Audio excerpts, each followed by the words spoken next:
Baby, at 46 years old, Brandy Norwood is still walking around with a shadow on her back, y'all.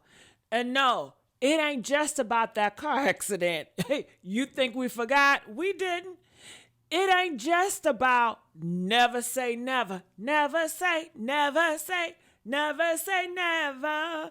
We talking about that note, okay? Yeah, that little folded piece of paper Whitney Houston slipped into her hand right before she ended up dead in the Beverly Hills bathtub, okay?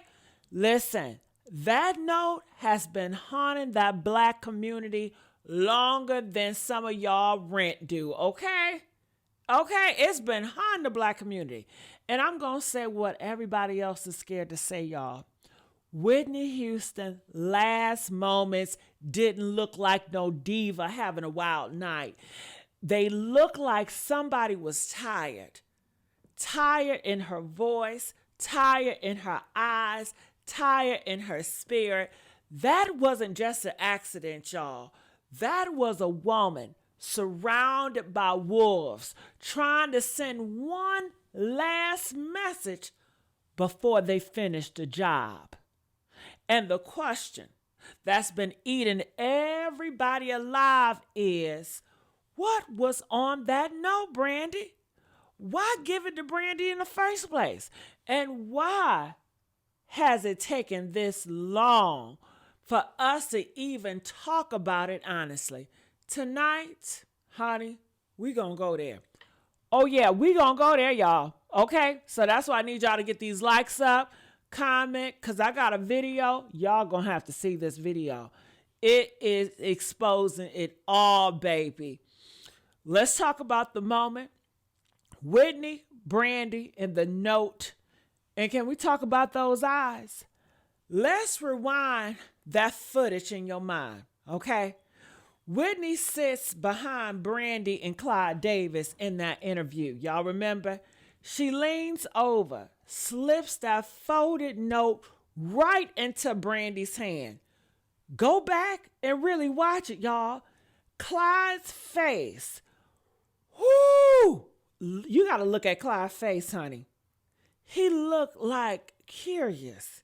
He looked like he was concerned. He looks like a man whose control just slipped for 2 seconds. Eyes were sharp, jaw was tight, body leaned in like, what the hell is going on? What the hell is she doing? The minute that note hit Brandy's hand, you could feel the energy just shift. And if you blink, honey, you missed it. But it looks like what he's did, snatching that note back. I'm just saying, it looks like he damn near snatches that note back. And y'all really think that was a little cute autograph? A Bible scripture? Love you, sis. No, baby. No, baby. You don't get that kind of reaction over a Hallmark message. That was a cry for help, y'all. And everybody in that room knew it. Whitney wasn't just tired, she felt haunted. Can we keep it all the way real? Whitney had that kind of voice heaven should have put on a patent on it. You hear what I'm saying? She was the industry. The label didn't bind her. They didn't build her. They milked her. Clyde didn't create that woman. He saw raw, once-in-a-lifetime talent, and he hit the jackpot bell like, cha-ching, cash cow unlocked. From that moment on, y'all, she was worth more to the machine as a product than a person. And when a product gets worn down, when it stops performing like it used to, when it starts talking too much, pushing back, seeing through the bullshit, then that's when they start what? Death calls. Yes, those contracts, y'all. Y'all idolize. Listen, A lot of them come with little invisible fine print. You belong to us for life, and we still eating off you even in death. We talking about insurance, catalog, publishing, okay? Post albums. Y'all heard the stories. Prince, Aaliyah, Michael Jackson. So many artists gone under strange, convenient circumstances. And every time somebody's label, some executive, some devil in a suit is still getting paid in the back end. You think Whitney didn't know all that, y'all? You think she didn't understand exactly how trapped she was? Honey, that note was not random that she sent to Brandy. I want to know, like we all want to know, what was in that note. What was in that note? In my opinion, but my spirit feels it, okay? Let me tell y'all. Let me answer the question. Everybody's sick of this clickbait over this shit. What was in that note? I'll tell you what. Believe as a black woman, as somebody who watches patterns, as somebody who trusts energy more than PR statements, that note sounded like, listen, they trying to kill me. I'm scared. If something happens to me, it wasn't an accident, Brandy. Watch them, Brandy. Watch him, Brandy. Don't believe the story they tell, Brandy. I believe she was asking Brandy for help. Not with a, hey girl, can you call me kind of help, but a final, almost spiritual kind of help. If I don't make it, don't let them lie on my name, Brandy. Get justice for me, Brandy. Honey, she knew she was surrounded by demons. Yes, yes, yes, yes. She knew. They already had the paperwork, the insurance, the motive. She knew the ritual was in motion. You think it's a coincidence while her body was upstairs in that bed, that hotel? Her body was upstairs in that hotel, girl. And Clyde Davis' dusty ass was still throwing a party downstairs. That wasn't no party, baby. That was a ritual. That was a celebration, not of her life, but of the money and power her death secured. Let me tell y'all something. That Clyde Davis, that Ray J, and the Death Claws energy. I'm not one.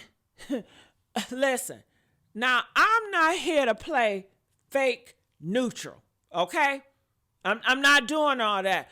I'm going to tell you what this shit looks like in the spirit realm. People been saying for years, Clyde has something to do with that. Ray J not innocent either, y'all. That man is responsible for too many deaths. Do you hear me? These labels got insurance out the ass on these artists. And it's funny. Every time one of these big legends mysteriously passes away, honey, they're always an insurance angle, right? They're always a contract war. There's always some demon in a boardroom type executive with a history of artists after artists dropping dead. That's not a pattern, y'all. That is a system. Now add Ray J to the mix. Honey, the boy who always somehow ends up glued to the wrong powerful man, he's glued to Diddy. He's glued to Clyde Davis. He's glued to Nick Gordon.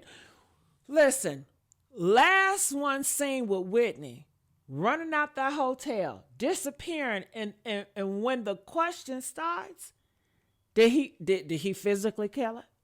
I'm not saying that, but spiritually, honey, spiritually, boy, I'm gonna shut up.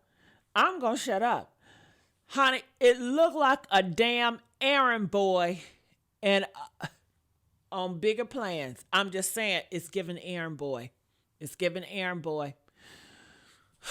Let's talk about also before I play this video, because I know y'all like, come on, play it. Are y'all enjoying me talking?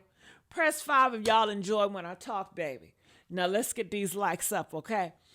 Now, Brandy never tells us fear, control, and a daughter to protect. Why Brandy never told us that, huh? Now let's get to Brandy, y'all. Why hasn't she ever told us what was in that damn note? Why all these years of silence, Brandy? Because, baby, people don't play with that kind of power. You think Brandy doesn't know what she's up against?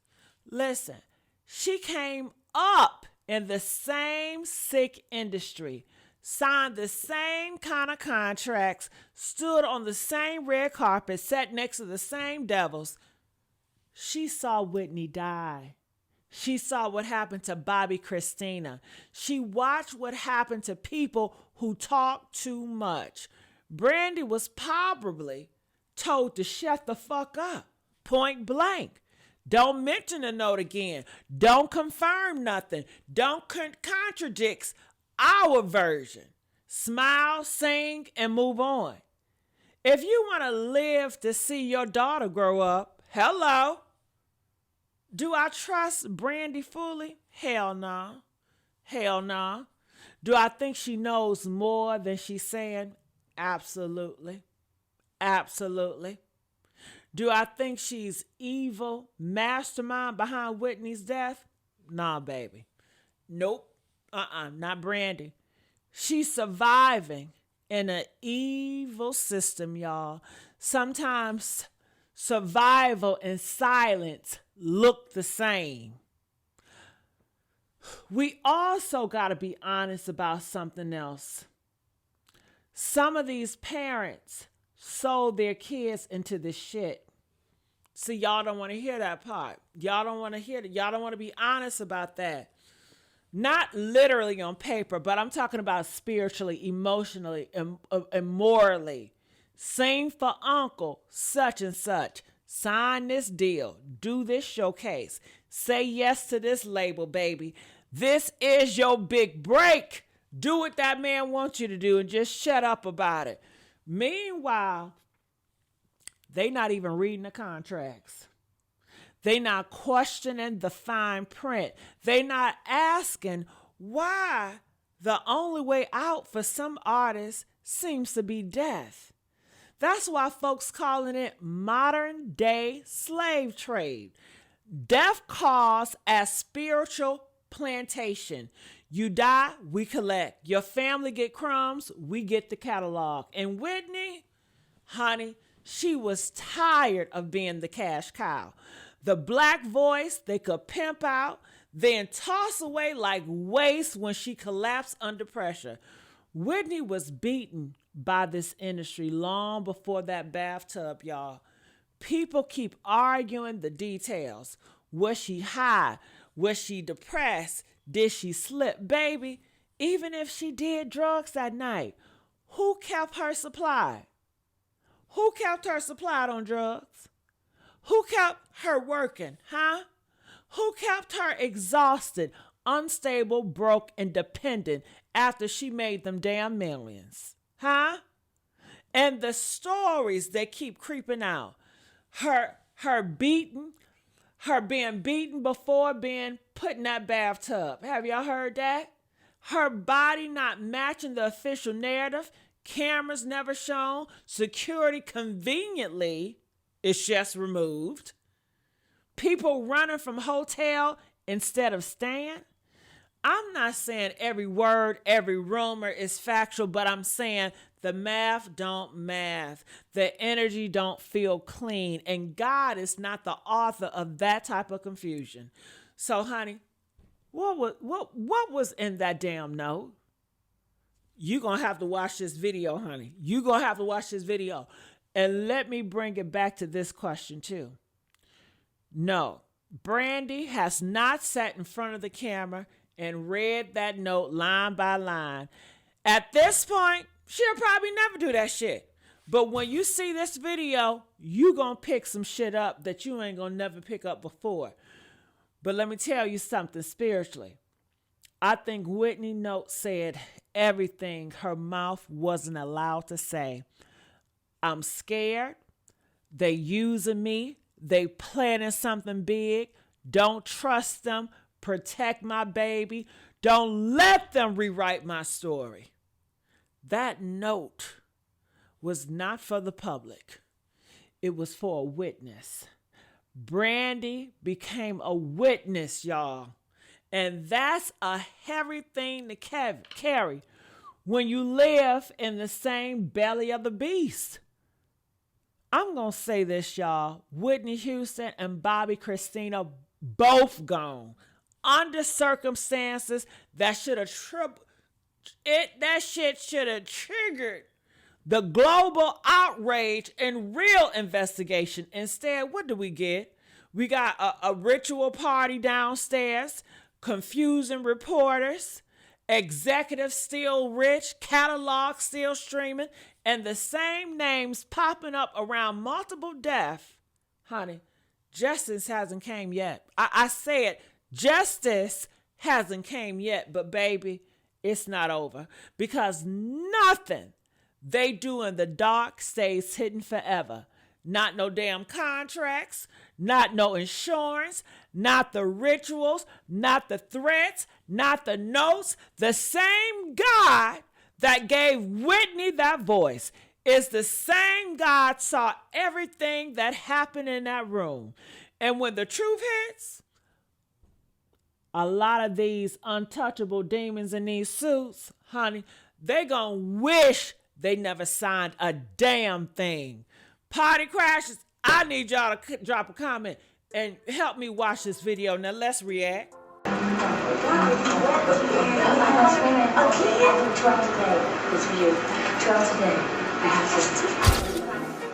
Brandy read the note, got scared, and went back and told her brother Ray J what Whitney told her. I was actually in the same hotel. After 12 years of silence, it seems like Brandy Norwood is finally revealing what was written on the last note Whitney Houston ever gave her. That Whitney Houston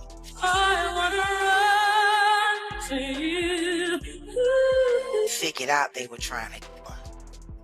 And the timing couldn't be more suspicious. Not even when rumors exploded about Whitney's final days. The substance use, the shady parties, and the powerful men behind the scenes. I can believe what you feel. I can believe that. But do you really know?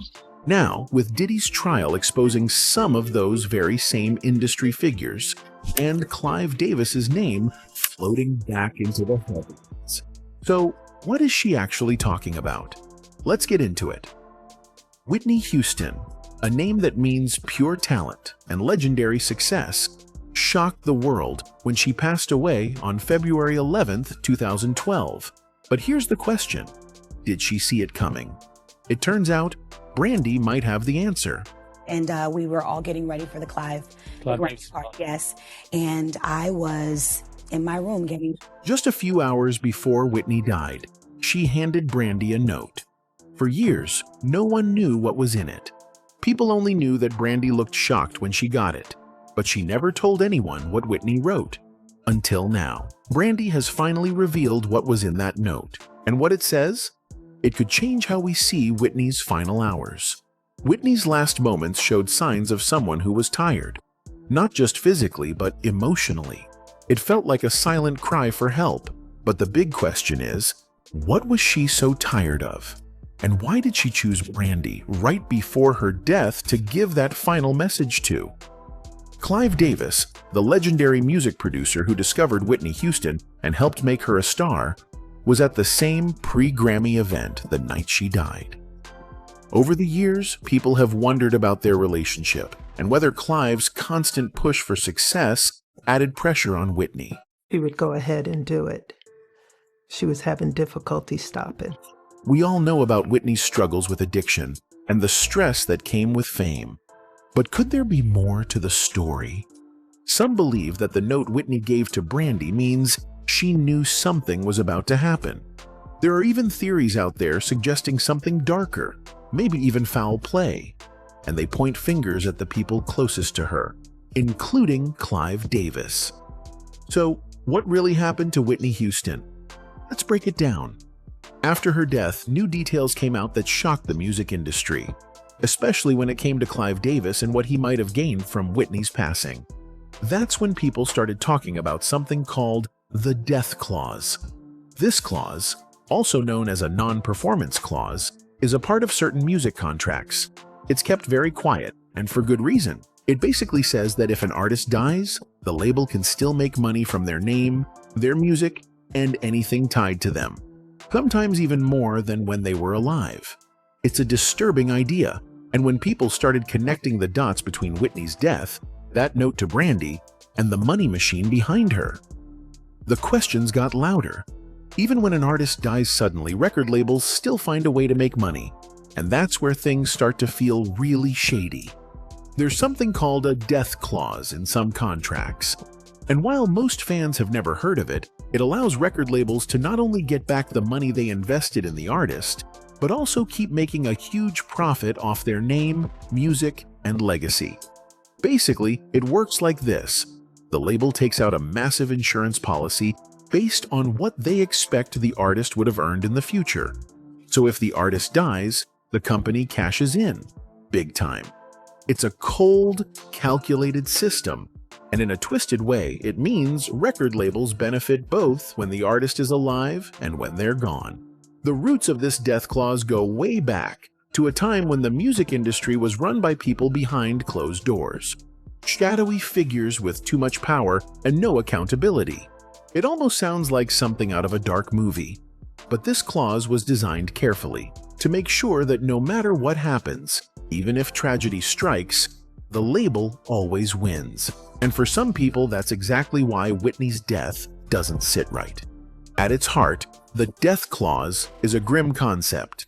It basically turns an artist who's struggling, maybe not performing or unable to pay back what the label spent on them, into an even more valuable asset after they die. That might sound twisted, but it's real. And over the years, this clause has only gotten more extreme. What used to involve thousands of dollars can now be worth millions, even billions. Why? Because labels pour massive amounts of money into promoting artists. And these insurance policies are designed to protect those investments if anything goes wrong, including if the artist dies. So, when fans started learning about this clause, the conversation around Whitney Houston's death shifted again. People began asking, how deep was Clive Davis's involvement in all this? Clive wasn't just any producer. He was the powerhouse behind Whitney's rise. He shaped her career. He built her image. But now, some are wondering, did he also benefit from her tragic end? There's no hard proof linking Clive Davis directly to any shady use of the death clause. But the questions won't go away. In fact, more artists and insiders are starting to speak up, and the stories don't look good. One of the most vocal critics is Jaguar Wright.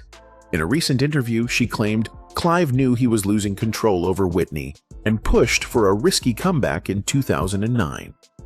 Jaguar Wright also shared her own theory about how Whitney Houston really died. In a video going around online, she talks about what she believes happened that night, and it's very different from the official story. She said Whitney had discovered something serious, something dangerous. Jaguar believes that's why Whitney gave Brandy a note just before she died, which did happen in front of cameras on the red carpet.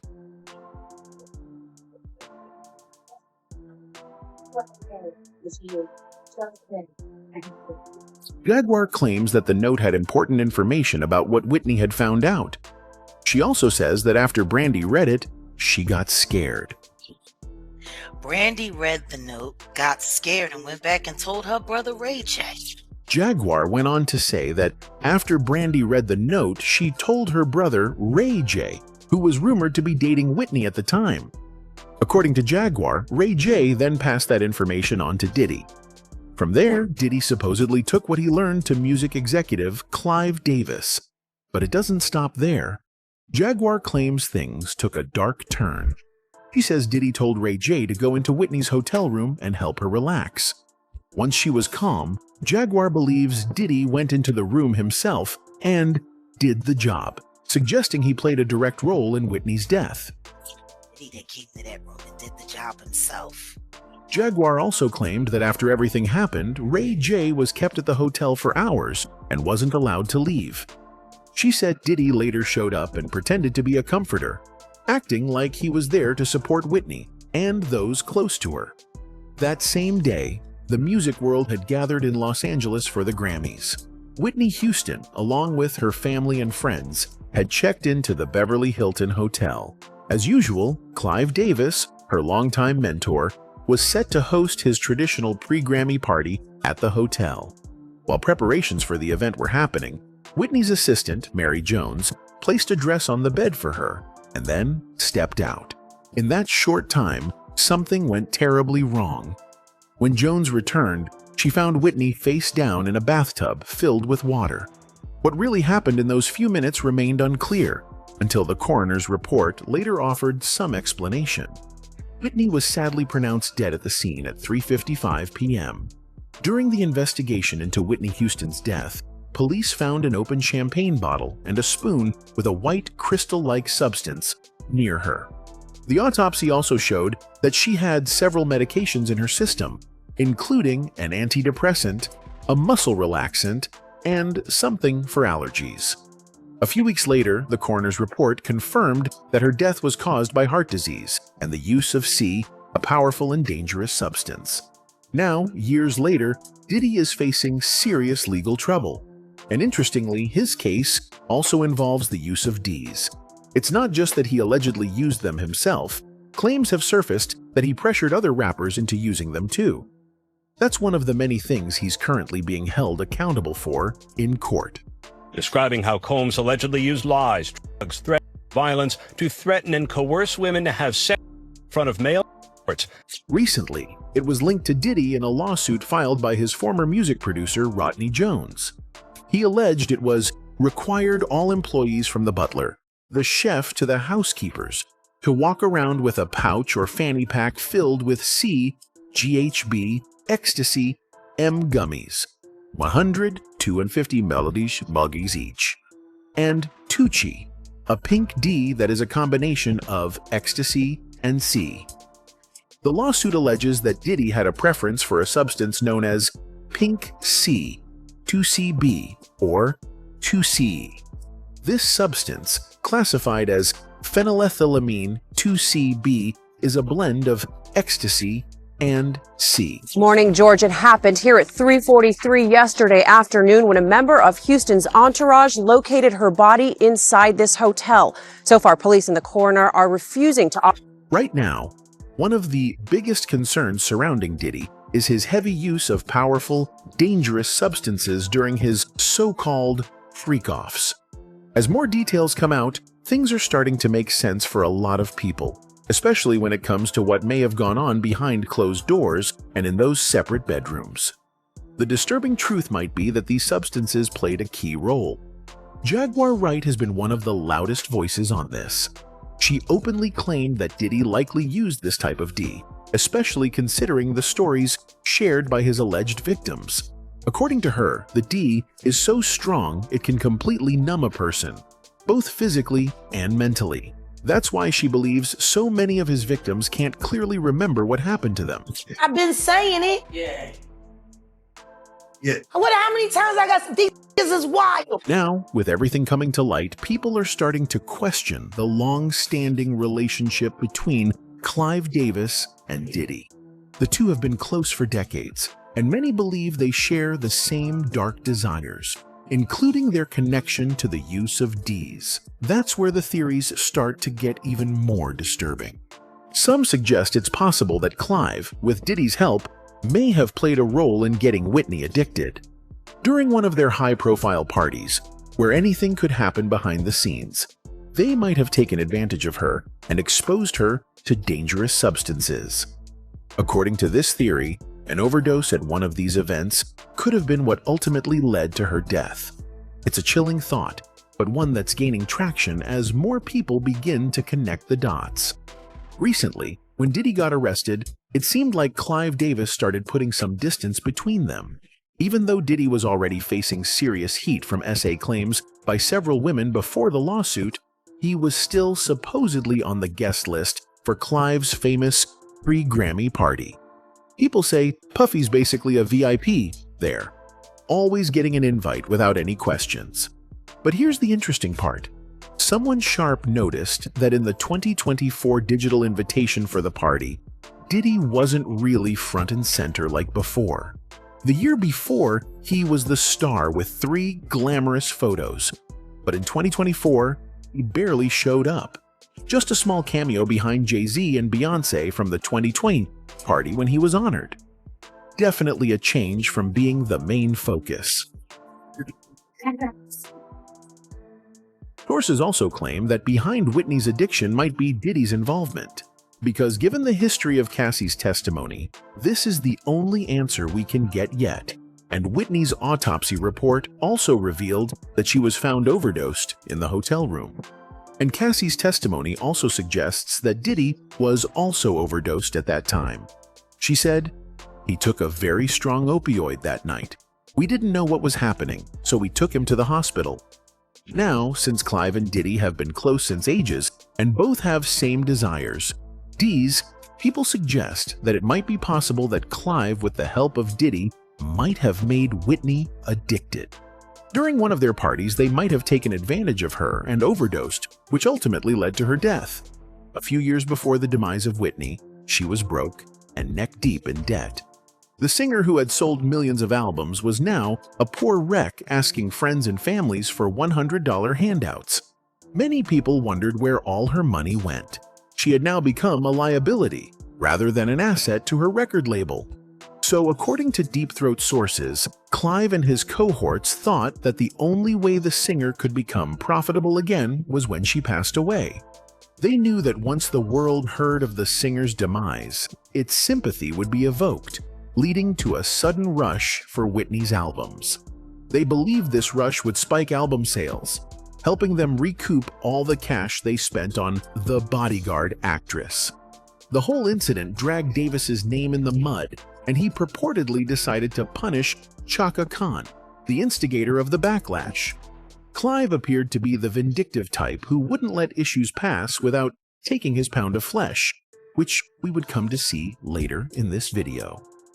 So, the music executive informed his mentee, Diddy, about the embarrassment Chaka Khan's comment had brought him, and purportedly sent the bad boy CEO to exact revenge on his behalf.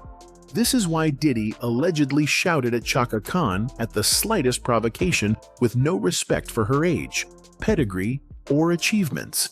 Diddy was allegedly out for blood, and nothing would stop him. Fans even thanked God people were around when the incident happened. Or Chaka Khan would have received a similar treatment to Cassie in the video currently trending on the internet. Also, fans were grateful that the singer's 19-year-old son and her daughter Melanie were around to protect their mother from Diddy's wrath. For some context, it was Clive Davis who pushed Whitney to make a comeback in 2009. After years of battling addiction and going through a very public, messy divorce, Whitney returned with her album, I Look to You. It sold over 300,000 copies in just the first week, making it her biggest debut ever and putting her back on top of the charts. At the time, Clive praised her, saying, "There's a song on the album called I Didn't Know My Own Strength, and it really speaks for Whitney. She tumbled, but she didn't crumble." But behind the scenes, things weren't as bright. Whitney never released anything after that. Her voice had suffered too much from years of substance AB, something Clive reportedly wasn't happy about. Still, he stayed optimistic, at least on the surface. But it makes you wonder, was that hope real? Or was it because her name and her legacy was still making him a lot of money? Despite her obvious vocal decline and fading star power, Clive Davis kept pushing. To some, it looked less like support and more like business, a way to keep the checks rolling in, even if Whitney herself was clearly struggling. Then came February 11th, 2012, the day before the Grammy Awards. Whitney Houston was found dead in her hotel room. just hours before she was supposed to attend Clive Davis's famous pre-Grammy party.